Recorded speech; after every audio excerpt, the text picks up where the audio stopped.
Hello everyone, thanks for coming today. I am Ligaya Tichy, and as Darian spoke about earlier, I've been fostering and building startup communities for the past 5 years, first at Yelp, and now most recently at Airbnb. It's been an interesting couple of months in the community manager space. All of these startups have come up to me recently and they're like, Ligaya, we need your help. We need to build this community. How do we do this? And the first question I always ask them is like, slow down guys, why do you think you need a community? And they're like, well, you know, we have a really small team. We are, sort of doing our thing, but we need to grow. And my response to them is, great, I'm glad you have people, but community is not a substitute for marketing. They're like, well, all right, well, we've got people, but we just need to get more done on the site. The community can help us do that. And my point is, a little bit off base. Community isn't a free workforce here. They say, well, you come from Yelp. I know how you guys did it. You got tons of people to write reviews. What's the deal? We want to do that too. So I'm here today to talk to you about how to build communities in a sustainable, successful way. So let's dive into the Yelp model a little bit. This is Yelp Elite members. For those of you that don't know, Yelp is a website where people can write reviews about local businesses. So Yelp as a business needs this content so they can be helping make better consumer decisions. So they need people to write reviews. Well, they thought, why don't we recognize people who are really active and enthusiastic on the website? We're going to give them this little red badge there that shows on their profile that they're some of the best members, the creme de la creme of the Yelp Elite community. And that little badge not only gets you some recognition, but it also gets you exclusive invites to these Yelp parties. Now, I don't know if you've been to a Yelp party, but they get pretty wild. They're legendary. I mean, people are waiting around the block. They're just clamoring to get into these places. Now, what's cool about going to these Yelp parties is they're not just cocktail events. They are, pre-openings for restaurants. They're exclusive. They give you access to places where the public doesn't have an in yet. So these people are able to report stuff that is really unique, that's really new and fresh content. So the people that love to go out and love to explore their cities get to say, hey, I did it before everybody else.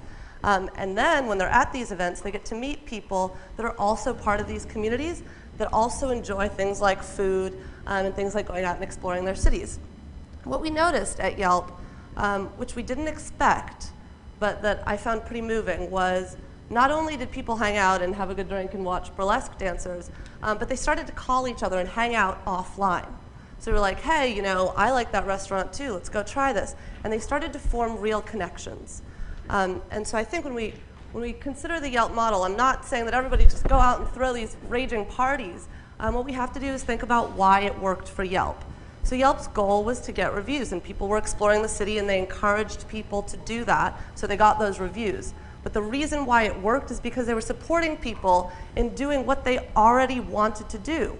And then people said, well, now that we're part of this whole community, how do we interact with one another and make sure that it's a real connection and a real experience? So what does that have to do with startups? Well, let's think about communities in real life and what that looks like. So we've got people working together and helping each other out. We've got people participating in a subculture and just having a good time. People partying and hanging out together. We've also got people learning and supporting one another.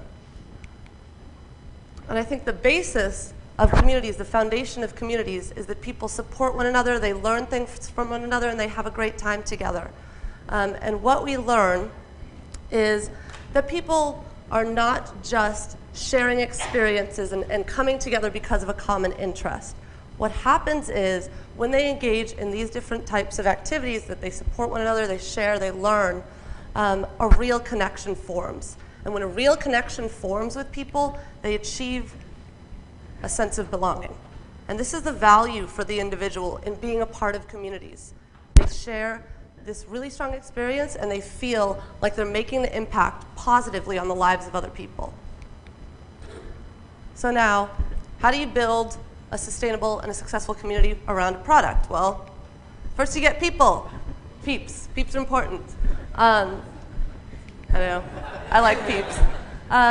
So this might be obvious, but you'd be surprised at how many startups I talk to where they don't understand that the foundation of every community is interaction. You need to give your users a place to play. Give your users a place where they can meet one another, where they can express themselves as individuals.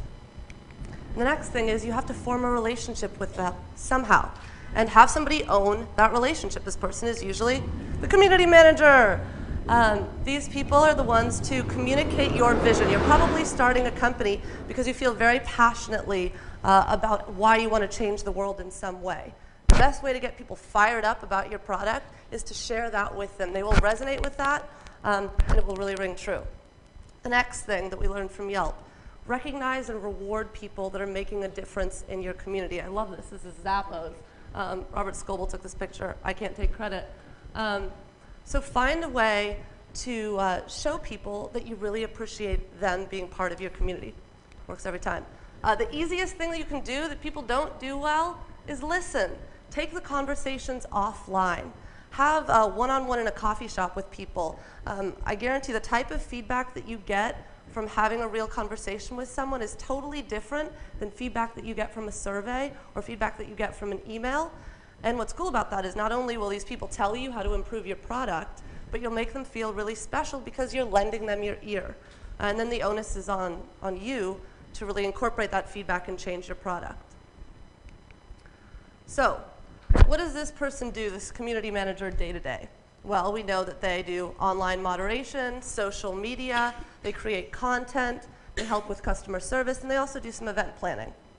Now, if you do all these things, you make passionate users. You get people really excited about your product. But a community is not passionate users. A community is more than just passionate users. What does that mean? Well, all of the things that we just talked about, the giving your users a place to interact, and communicating your vision, and then also recognizing them and rewarding them, you can do that through all of these things, and that's how you're going to build a successful community.